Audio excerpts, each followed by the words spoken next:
That was a fine house we had tonight, Adolf. Let's hope it keeps up all season. You're right, Max. I'm glad to know that there are people who still like good music instead of that boop-de-boop and hotshot business we hear every place. That sounds like you've got a radio in the house. I have. And children, too.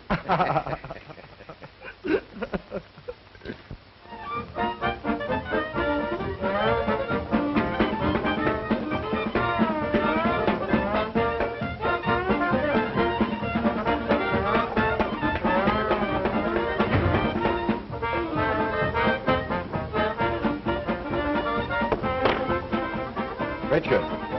Oh, dear. Must you play that radio so loud? Okay. Every time you come in, I've got to turn the radio off. If you wanted it just for an ornament, you could have saved yourself some money on buying a hat rack. Such a way to talk. Doesn't your father like to see you enjoy yourself? Always? Huh. Music is good for everyone. But for the love of sake, such discords as you listen to... Here is real music.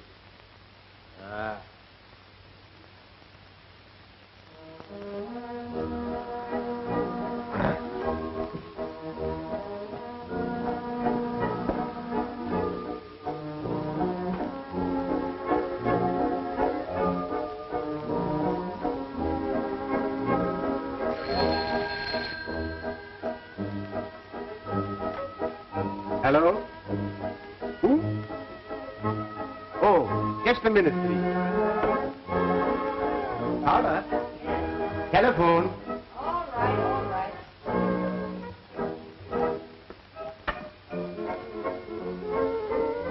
Muffle that dirge, will you?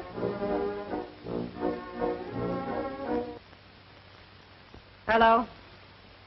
Oh, Michael. I'll be right down. Don't be so impatient, darling. I thought only taxis had meters. It's never too late for champagne and orchids. Okay, darling. Paula, it is almost midnight. I don't like you should go out so late. Any time is the right time for a good time. You've got your slippers, your violins, and your symphony records. Why should I stick around? Listen, Paula. It is you and Richard that I come home for. And when I get here, you both go out. Don't you like your home? Well, it's all right for those who go for firesides. Personally, I don't. Just a difference of opinion. It's what makes the world go round, you know. When I was your age, I spent my evenings practicing my music. But you and Richard, you only care for a good time. Well, it depends on what you're looking for. And a life with a violin under one's chin isn't my weakness. Oh, I almost forgot. Leave $10 on the desk for some things I ordered downtown today. They'll be delivered in the morning. What time you coming home, Paula? When the party's over. Nice, pleasant little family this is. Not. You'd think she'd include me on some of her parties. But no. Her friends are too swell to have anything to do with a guy that wears clothes like mine. For the love of sake. Now, such talk is silliness. I buy you good clothes. Only last Christmas, I bought you a new dinner suit. Yeah. Mine, I've got already 9 years. And it's still good. Mm-hmm. Only in the pants. Nobody notices that when I'm sitting down. Oh, nobody looks at what a musician wears anyway. Nice little supper, just you and I, eh? You go get it. I'm tired. All right, I'll get it.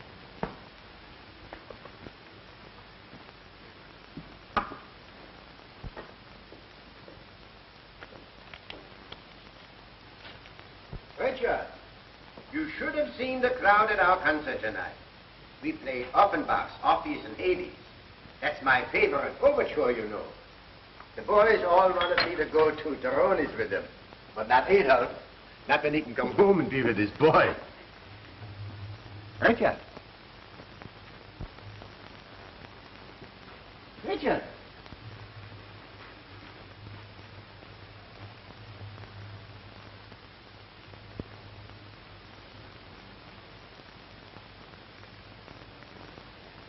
Richard.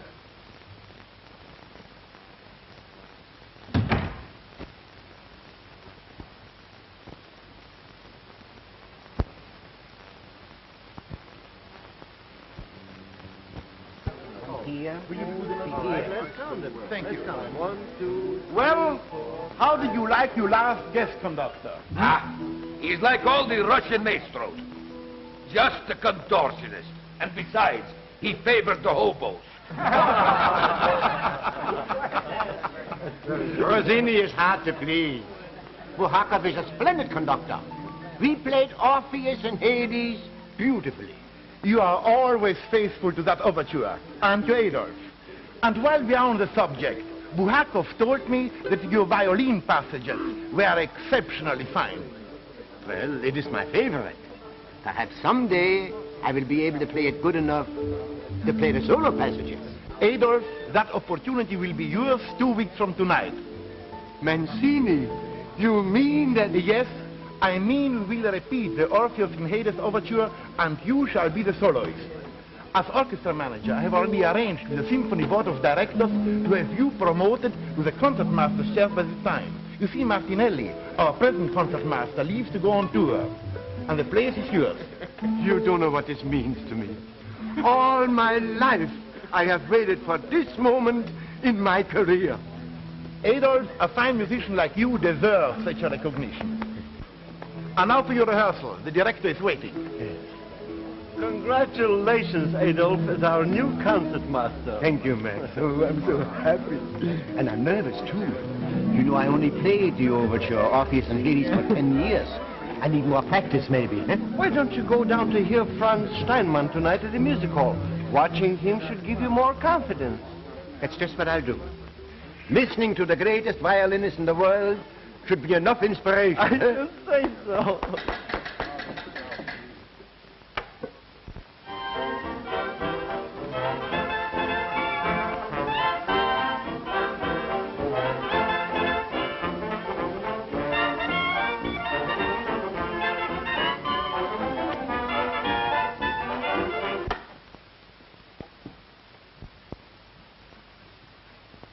Hey, what happened?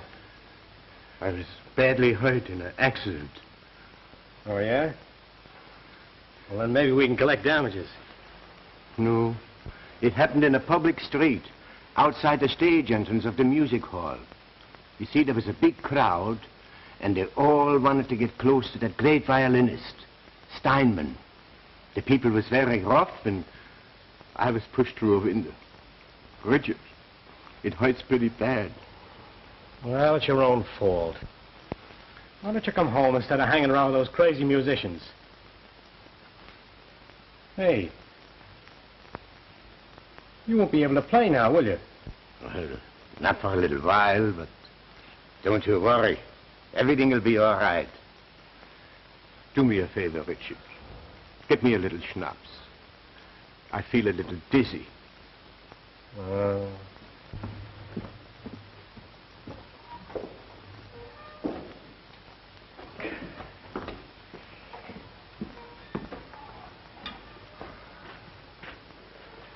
Yeah. Thank you. Ah, this is terrible. Say, suppose you lose your job on account of being laid up. How are we going to live? For the love of sake. That seems to bother you quite a lot, doesn't it? Look in the desk and get me my bank statement. Read me the balance.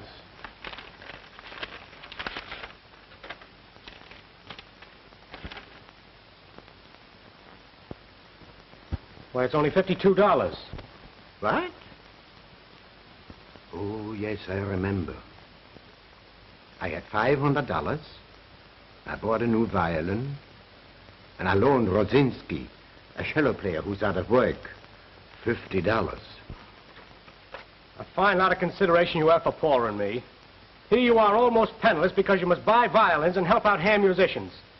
Now your hand is injured and you can't go to work, and yet you say everything's going to be all right? Sure. Why not? Even if I'm laid up longer than I think, surely you and Paula can help out by going to work. Yeah, what kind of work? Paula ain't the type, and I can't find anything that suits me. And it's your fault, too. You never let me go out and do what I wanted to. I always had to stay home and listen to that crazy music of yours.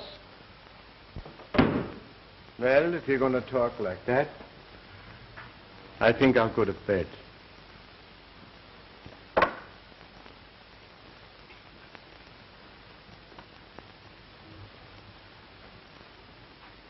Tell Paula I want to see her when she comes in.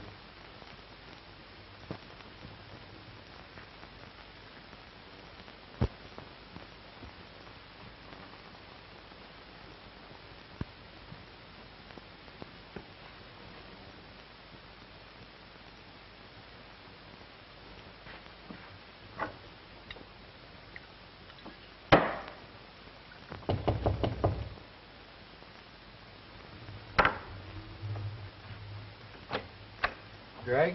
Yeah. Telegram for you. Sign here. Thanks. You're welcome.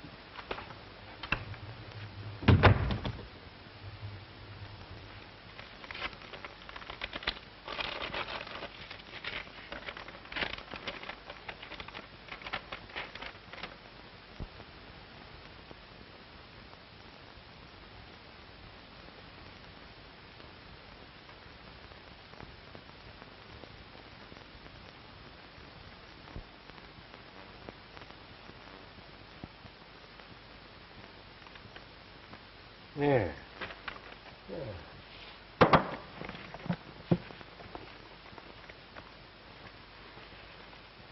Pennsylvania, 65600. Get me Pennsylvania, 65600. What time can I get a train to Atlantic City tonight? 11:40. Thanks.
My Paula. Gone. And Richard, too.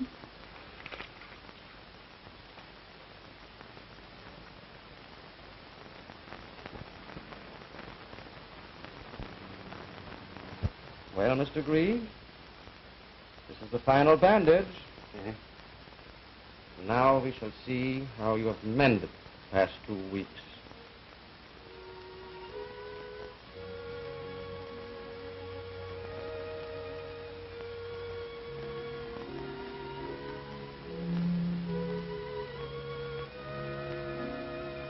Doctor, look. I can't bend the fingers. Tell me, what's the matter? Quick!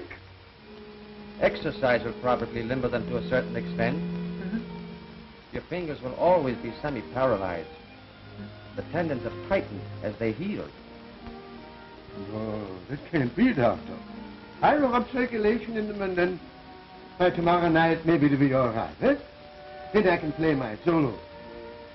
Your disappointment will only be more intense if I cover it with false hopes. You will never play well again, if at all. I know how you feel, Mr. Grieve, but you must try to overcome your grief. Your health won't permit such despondency. Isn't there someone who can help you, a friend, or your family? Family? I have a family, yes. But they're away now. I'll be all right. I'm not so sure about that. You really shouldn't be left alone. Oh, I'll manage somehow. You see, Doctor, I'm not alone. I still have my music.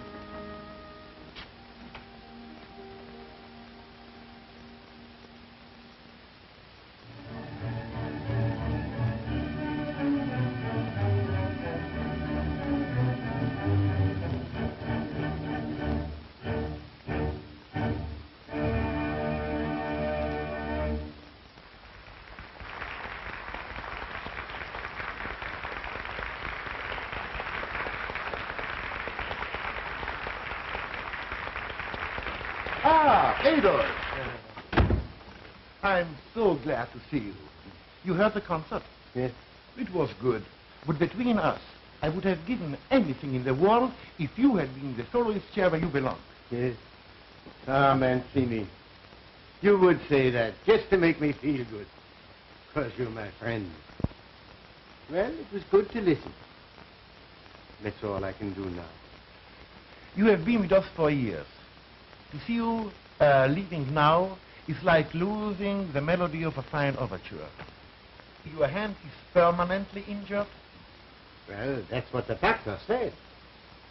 But look at the fingers. See?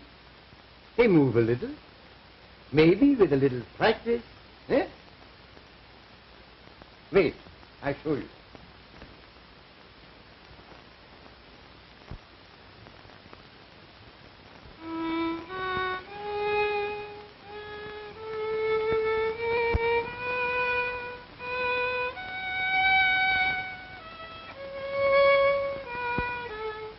Don't, Adolf, don't. I want to remember you are playing as it was, not as it is now. Forgive me. I had to try. And now, I want to ask you a favor. Anything in my power, Adolf. I know I can't play anymore. But isn't there something else I could do? As the manager? You do the hiring. Perhaps I could help arrange the scores, take charge of the library. Anything you wish to give me.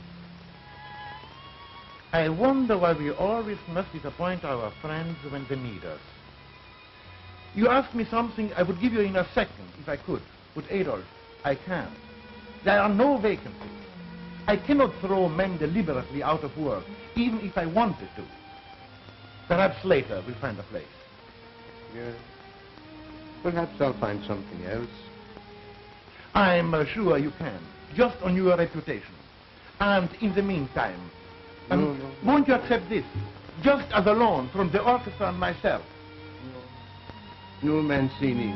I appreciate that, but I couldn't. No. I'm not worried. My family, you know, they won't let me want for anything. Adolf, your face is as beautiful as your music. Don't ever lose either. My music is my faith.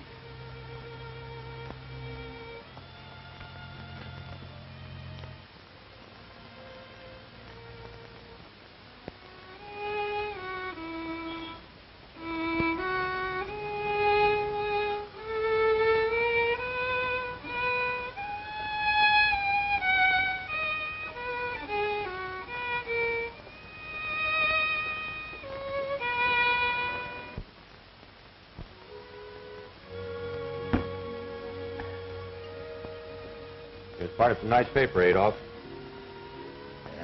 The society column. That holds no news for me. Me neither. Huh? Thanks. Good night. Good night.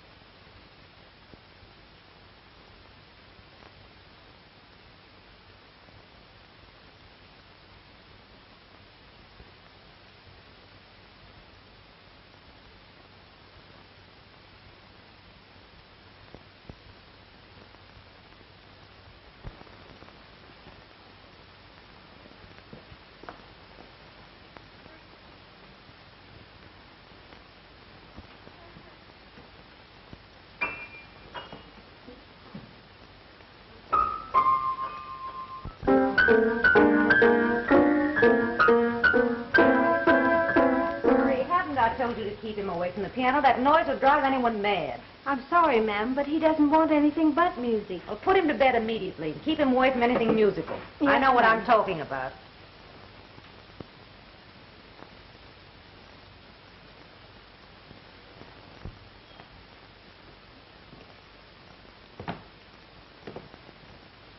Where's the baby?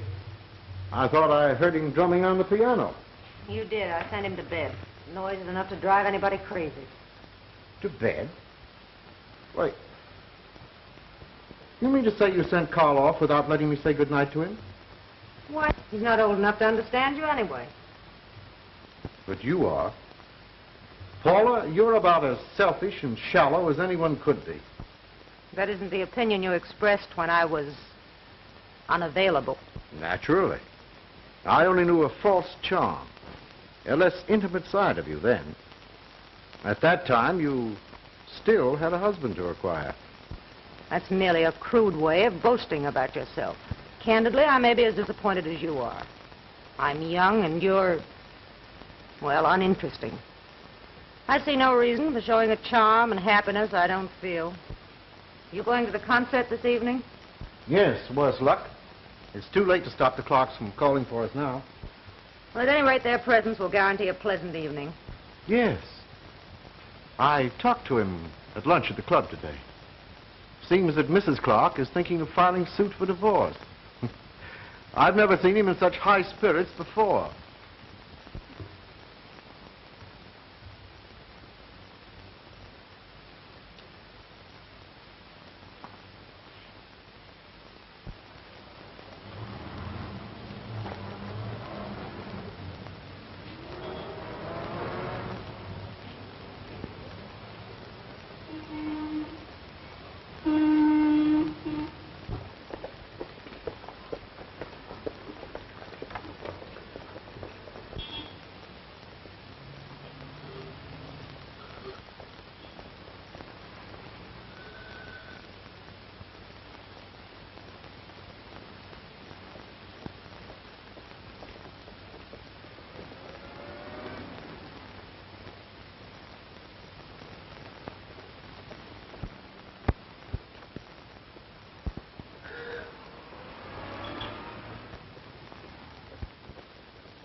Mazzini, you come to my house tonight, eh? And my daughter Carmen will have on the pesto on the table, will make the mouth glad to open.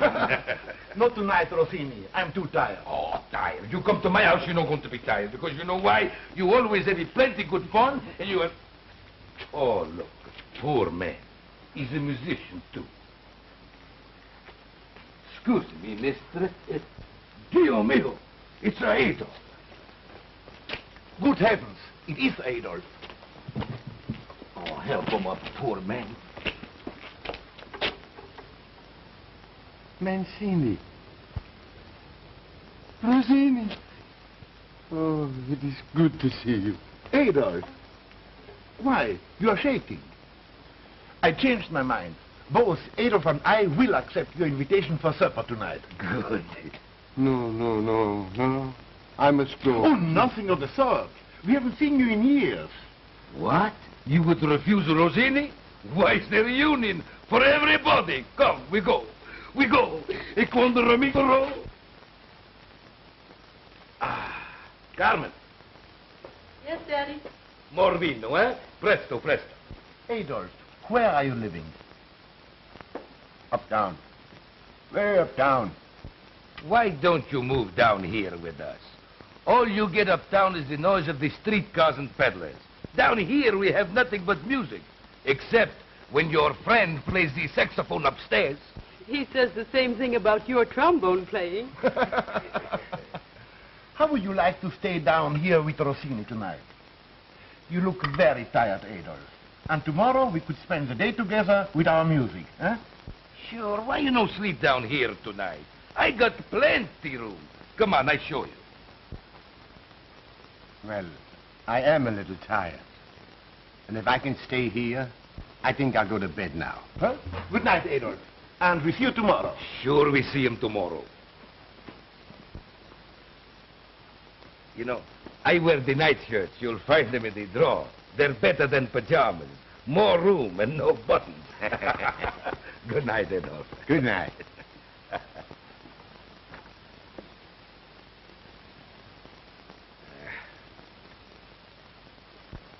You know something? I don't think he's got a home. Neither do I. I've heard that he played on the street for coins and often came to stand before the concert hall. But until tonight, I never was able to find him after the concert. Poor fellow. His music and memory made him come there, and then his pride would make him leave before we could see him. How awful. Daddy, I've often heard you say what a fine musician he is. Can't we do something to help him? My dear girl, he's very proud. He would be insulted if we give him charity. And you know he can't make music with his bad hand. If we only could think of a business proposition for him. I have it. Listen. Second studio below us here. Yeah, downstairs. Oh, why not set him up as a violin teacher? He wouldn't have to play much himself, and I'm sure we could find some pupils. Two of the children Daddy teaches the trombone to. It's an idea. Oh, it's great. Practically perfect. I am sure he would accept it if he thought he could pay us back. You know, as a business proposition, not as a charity. I going to donate a frock coat and 3 music stands. I'll hang his drapes and make his coffee. And I sponsor him personally. We start tomorrow to the Greek music school. To the Greek music school. Ah, e tutto romondo che c'è con tutto romondo. Ecco, we go to the kitchen. E tutto romondo con quanti che c'è, con quanti che niente, le cavallo.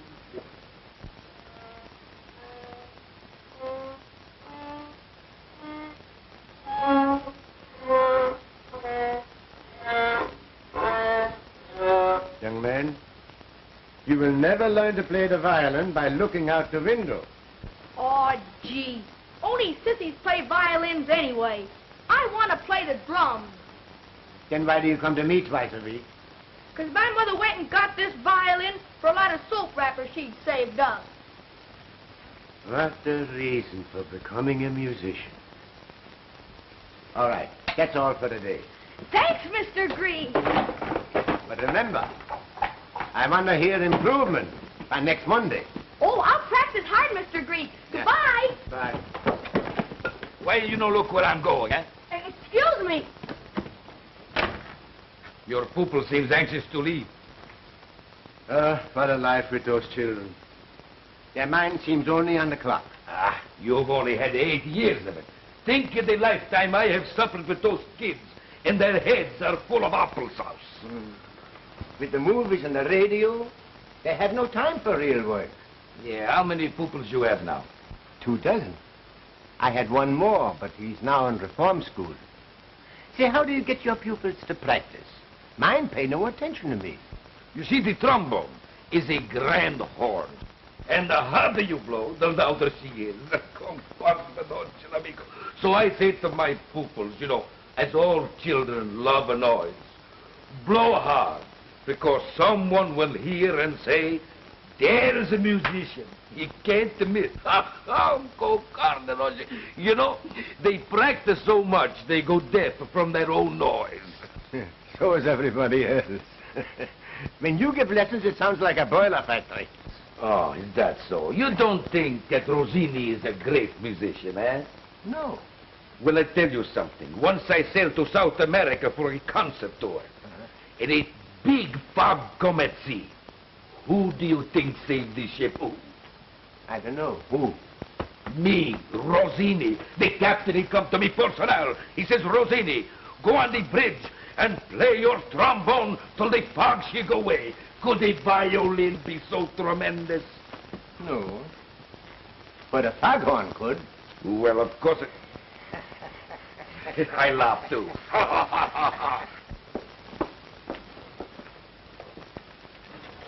Say, where is your father? Arguing with Adolf, I guess. That's their chief exercise. That Adolf, he's a great old fellow. You know, he's forgotten more about music than most people will ever know. Yes, sir. I've grown very fond of him, for many reasons. It wouldn't be because he lets us meet in the studio, would it? Maybe. You better go upstairs before Father comes in for lunch. What do you give me if I go? Kitty? Or spaghetti?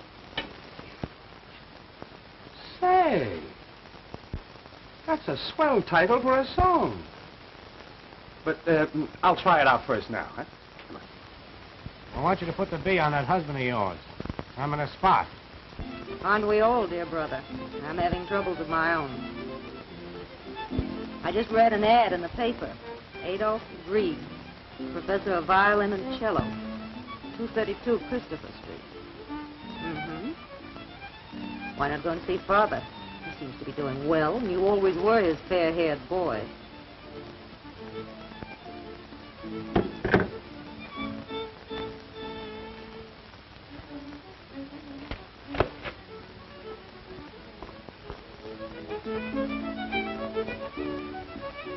Carl. Yes, Mother. We won't need your services any longer. You may go.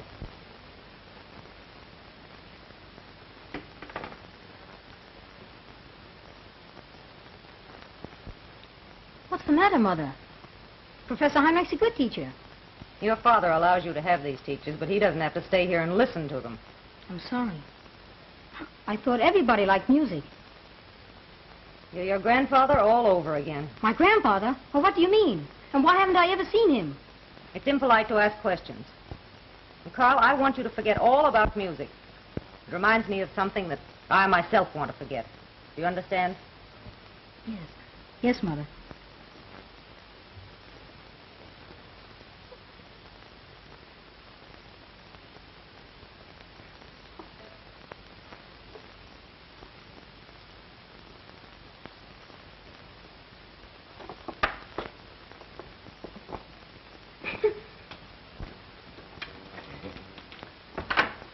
Excuse me for being so long at the telephone. Now we begin the lesson. Today we play Rubinstein's Melody in F. I'll show you how it goes. No chewing gum, please.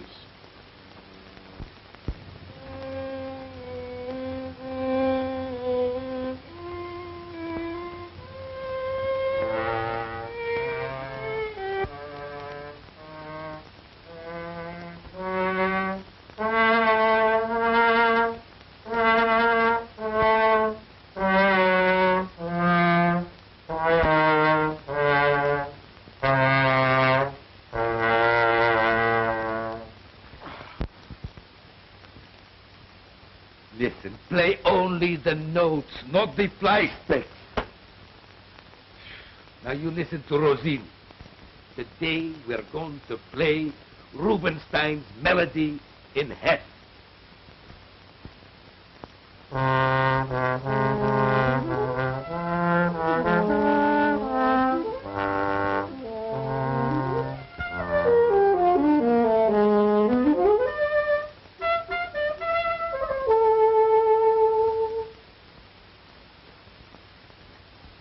You know, Sam, I wish we could write a good number.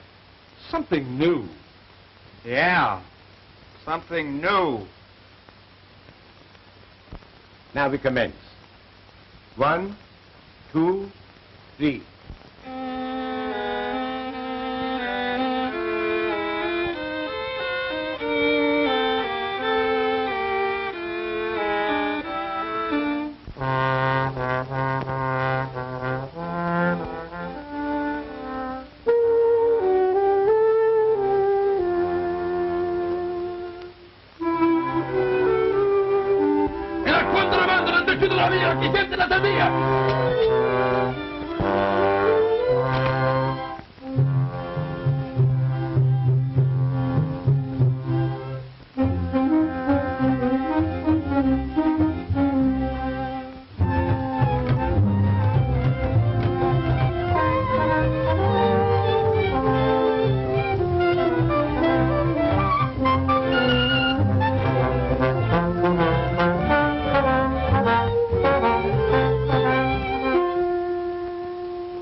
Of this.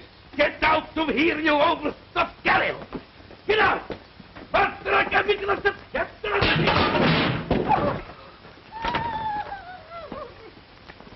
Boy, what a melody. And to think the old boys downstairs started it. Say, wait here. I'm going down and compliment Rossini. That'll be all for today. Thank you for loaning me a violin, Professor. Mine will be fixed in time for the next lesson. Well, that's nice. All right. Goodbye. Goodbye. Bye, Professor G. Goodbye. Bye. Bye.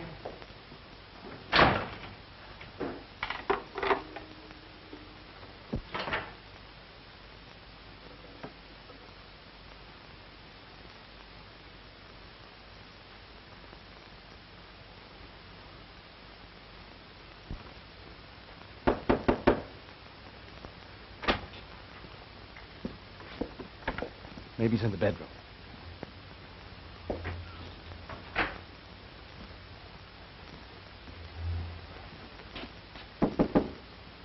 Mr. Gregg, you have company.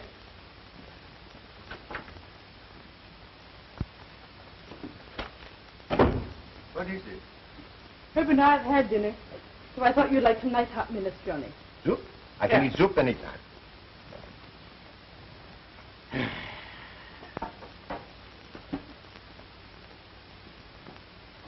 Hey, what's the matter here? You look kind of tired. Well, my pupils were very trying today.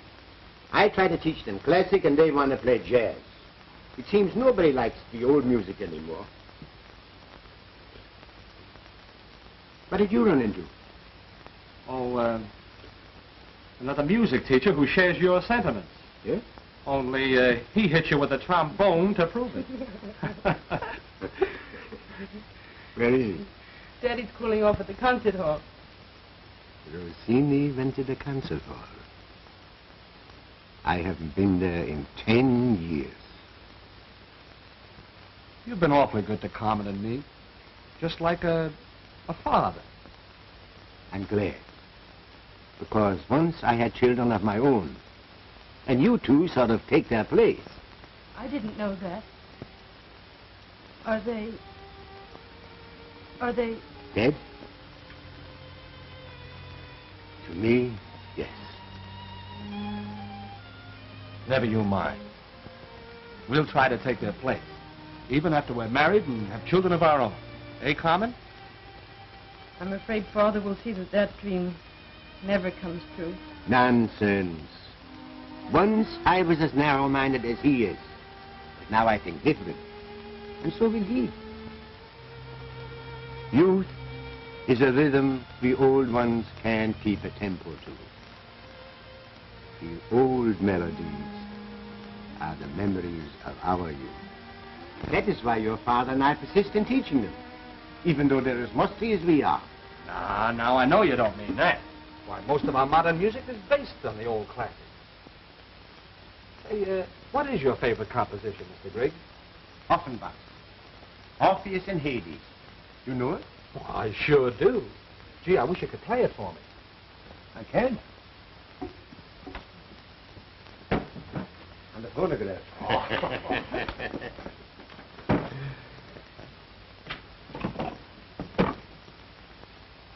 I haven't played that symphony for a long time.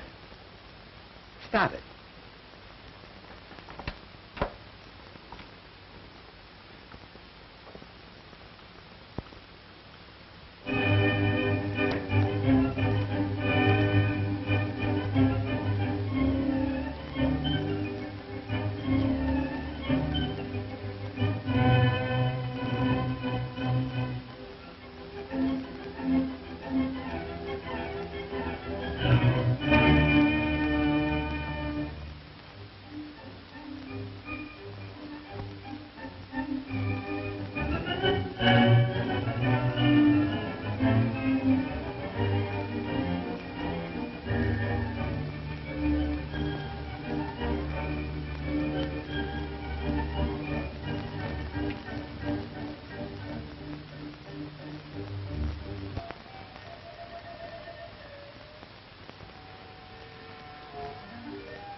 Hello, Pop.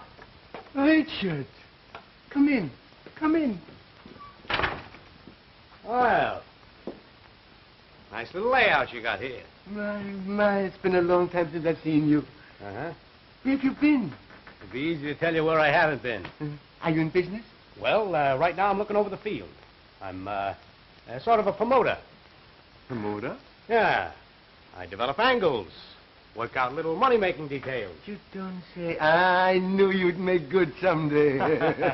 Sit down here and tell your father all about it. Tell me, what are you promotioning? Well, I got something big coming up. Yeah? I saw your music school ad in the paper. Thought I'd sort of drop around and use your place for an address. Uh-huh. You know, a man like me needs a good, respectable setup. True. Besides, you and I should see more of each other than we have. You're right. Well, you know, my boy, my home is always yours. 8 years I've had this music school. I haven't made much money, but it's a living, and you can share it as long as you like. Well, we're going to get along just fine. I tell you. I got a big deal on in Chicago. Yeah? Yeah, it's tied up most of my capital for a while. You don't say. I was wondering if you could lend me a little money for a while. I want to go uptown tomorrow and look over the field. Of course.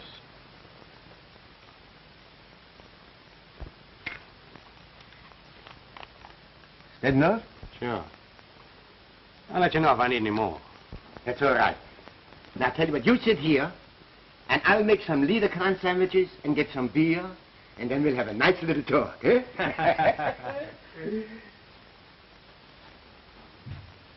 Now, what's the matter? You know, I was just thinking. The last time we were going to have beer and sandwiches, you didn't wait for them. Well, don't worry, Pop. I might be 10 years late for that date. But I'll wait this time.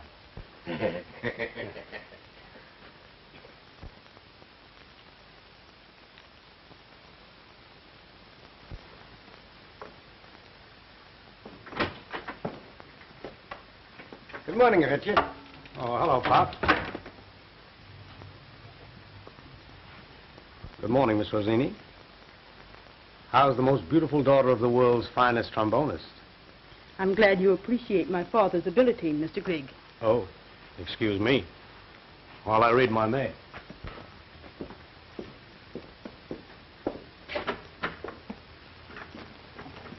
I can't understand why Richard gets so much mail. Perhaps they're from admirers.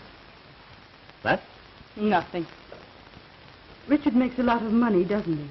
Well, he doesn't tell me much. He has an office uptown where he promotes things. He's a smart boy, Carmen. I'm glad you're proud of him. You deserve a lot of happiness. Here comes one of my pupils. Good morning, Professor. Good morning, Sidney. I'll leave you two to the mysteries of the violin. Come in, Sidney.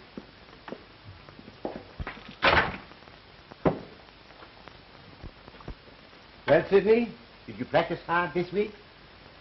No, sir, I didn't. You see, sir, my dog ate half the music, so I could only play the bottom of the page. And that's the first time I ever heard that one. Never mind, the lesson will commence.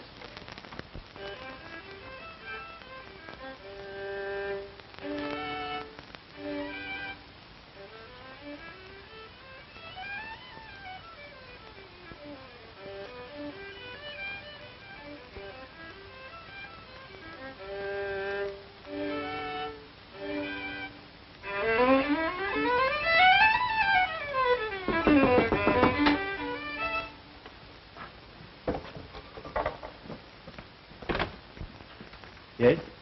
Are you Mr. Richard Grigg? Well, I'm his father. What is it you wish? We're friends of his. We'd like to see him privately. Yes? Come in. Thank Come you. inside. You run along, Sidney. Come back the same time tomorrow.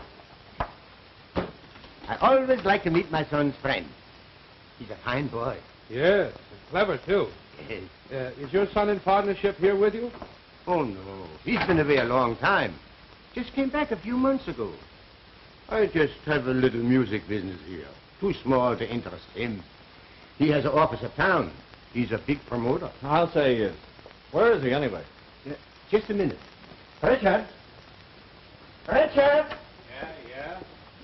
Now, what's going on here at the convention? No, these gentlemen are friends of yours. Oh, yeah? Yes. That's news to me. What's on your mind, boys? We read that ad you mailed to people, and we thought we'd like to get a piece of your business. We're violin manufacturers. I don't need any violins. I have plenty of them. You got violins, Richard? Well, I thought you didn't like music. Mind your own business. I'm sorry, gentlemen. I'm not interested in anything you have to offer. No. Maybe you will be when we get you down the pen. Why, Richard, what does all this mean? You guys are crazy. You're the guy that's crazy, using the mails to defraud. Well, there must be some mistake. Why, what has Richard done? You ought to know. Why, he sent letters to mailing lists and has received money for services and merchandise which your music school was to deliver.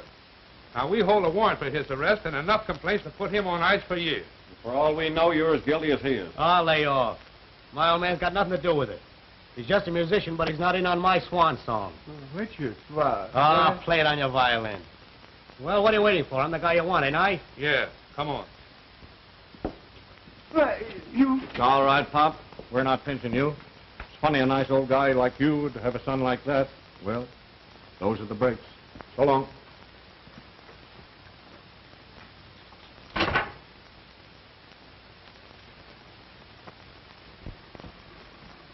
Your morning paper, sir. Oh, thank you.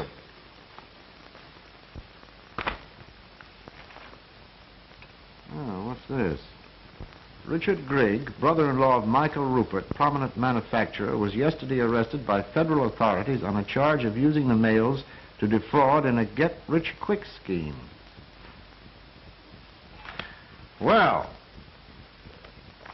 that just about breaks the camel's back. I'm sorry. Can I help what my brother does? What's the matter, Daddy? Carl, will you leave the room, please? I want to talk to your mother. Yes, sir. Excuse me, Mother. But it has made me reach a decision that has long been in my mind. I want a separation. Suppose I don't want a separation. I think you will when I tell you a financial settlement goes with it. Change might do me good at that. Perhaps your ideas are the same as mine. What's your proposition? I keep Carl. You get $50,000 cash. You don't value our son very highly. Make it 100,000. 75 then. And remember, you're to stay away from both of us. That won't be difficult. You've been an uncongenial wife and a disinterested mother for years. Save your compliments. Is this final? My lawyer will draw up the paper immediately. You get the cash, I keep Carl.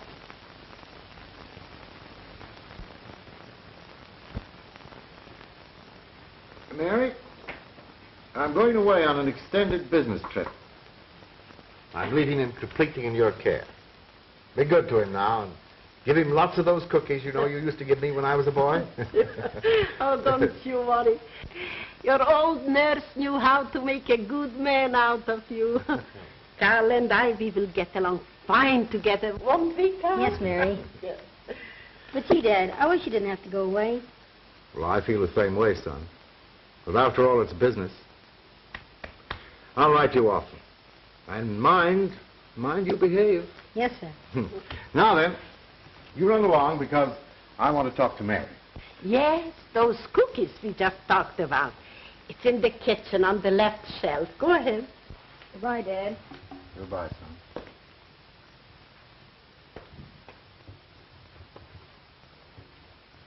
I may be gone quite some time, Mary. That's why I've closed my house and moved Carl down here with you. Mary, I want you to be a mother to him. Of course, you know that my wife and I have separated. That's why he needs a good woman's care more than ever. You understand? He will be a good company for an old woman like me. Don't worry about anything. God bless you. Thank you, Mary. Goodbye. Goodbye. Oh, young man. I know all about your father, but I don't know nothing about you.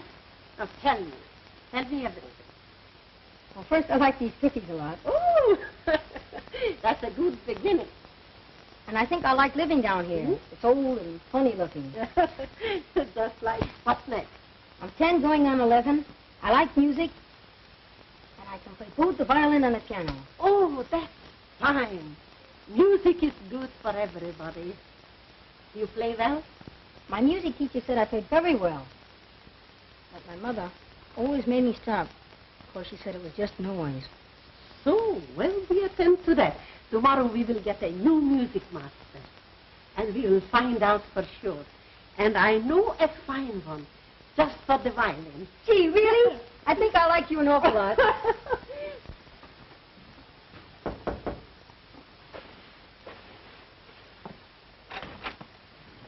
Ah, good morning, Professor Green. How are you? Good morning, Mary. I found your message under my door. You have a new pupil for me? Yes, and a fine one. That's good. I want you to meet him.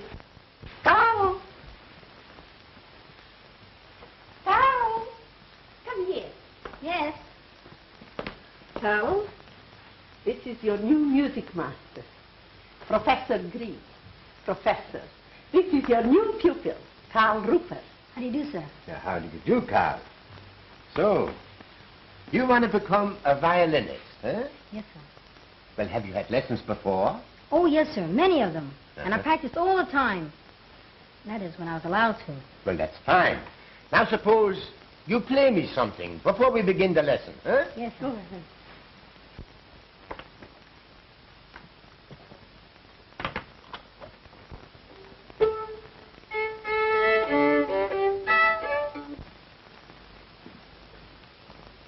What shall I play, sir? Play something you know real well. Your favorite.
like it, sir?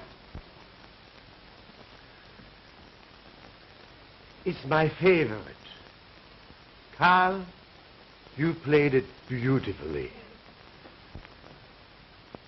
My boy, you have the feeling and ability to become a great musician. And maybe someday old Adolf will make you famous. But it means work. Hard work.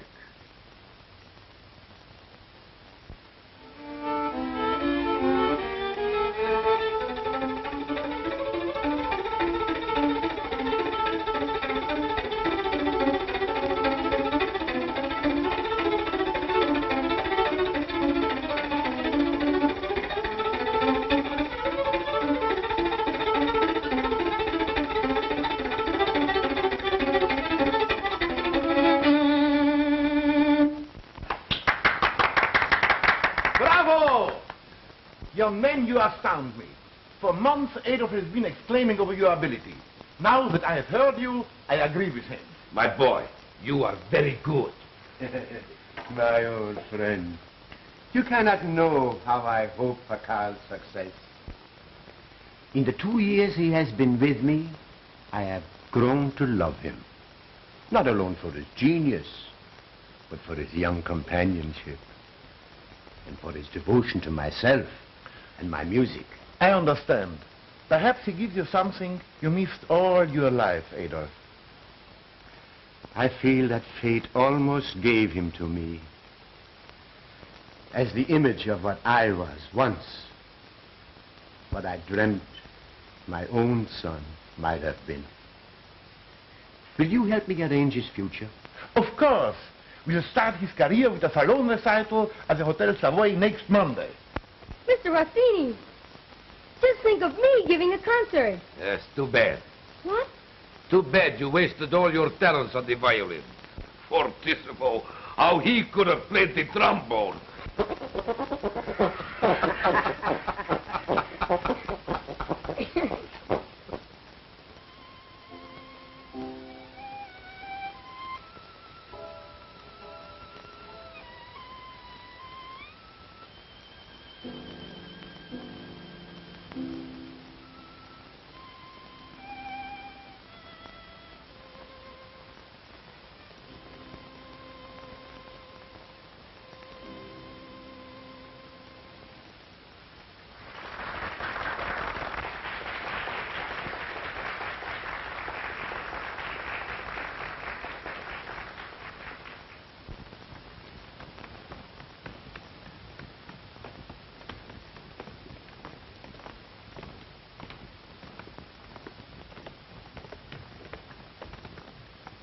That boy has a world of talent. You are absolutely right. His technique is superb. Old Adolf Grieg deserves all the credit for training him. As chairman of the Symphony Society, I'm going to recommend that we have that boy appear as soloist on one of your future concert programs. I thought you wanted Carl. What a future of fame and wealth that lad can count on. Oh, here he comes now with Adolf.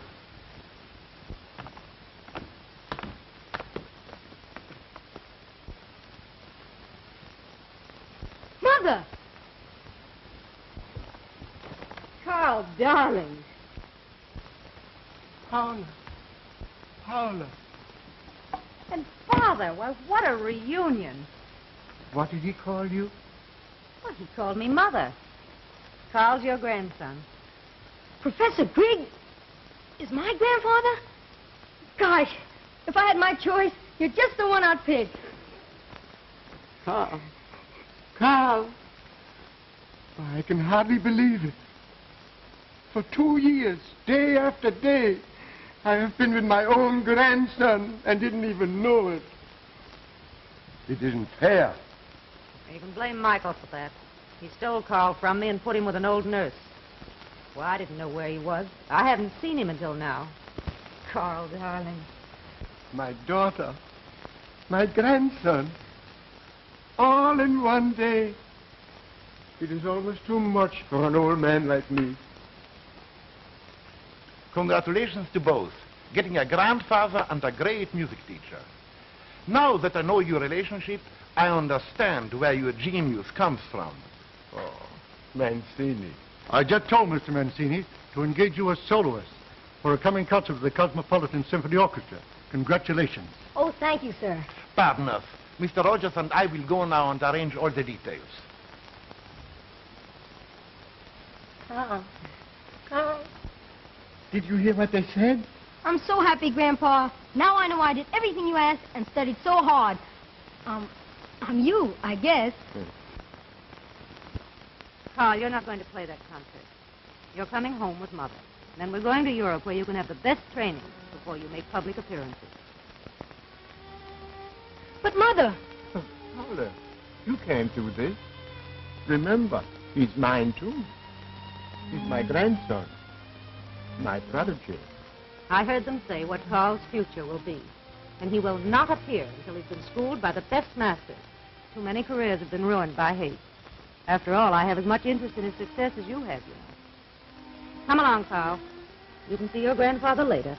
Please, Paula, don't take Carl away from me. You'll see him again before we leave for Europe. Come on, Carl. Come on, dear. Sorry I'm late, Paula. Shall we grab a cocktail?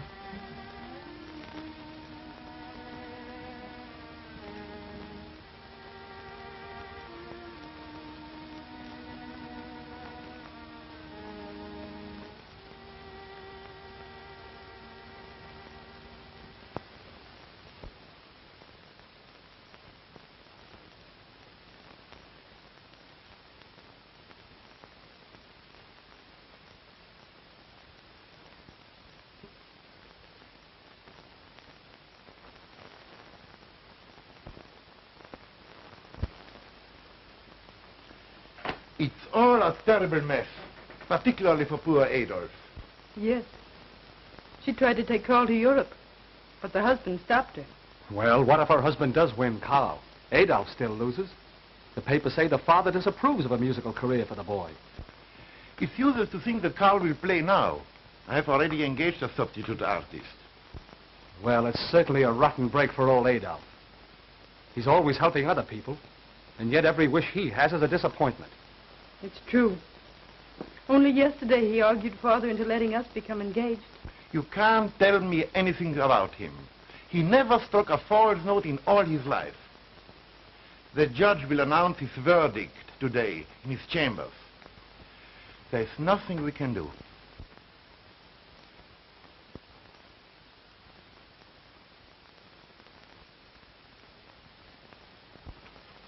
After careful consideration of the testimony and argument of counsel presented in the case of Paula Rupert versus Michael Rupert, regarding the custody of their son, one Carl Rupert, aged 12, the defendant alleges, and by documentary proof establishes, that the plaintiff accepted a financial settlement in return for relinquishing the rights to the son's custody.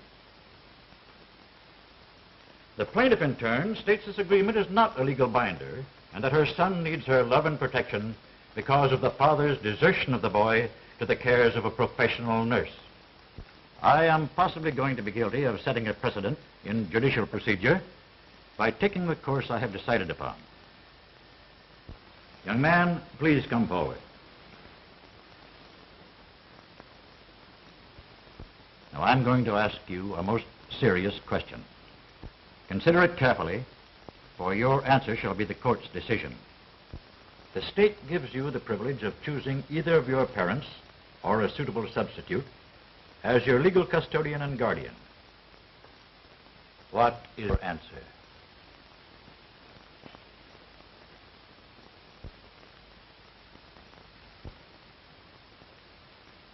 Why, I choose my grandfather, Adolf Grieg.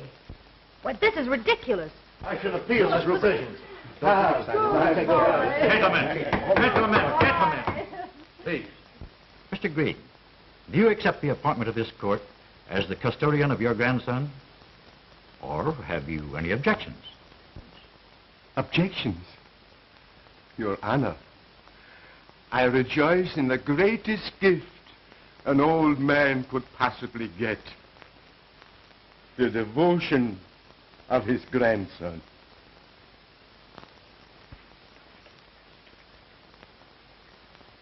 Please, Your Honor, would you excuse me now? I must practice my music because tonight I play with my grandfather's old symphony orchestra. You are both dismissed. You see, Mary? He's going to play the concert after all. Yes, I'm going to get the dinner ready. No dinner. He plays better on an empty stomach. No, we won't eat. That's all right. Yes.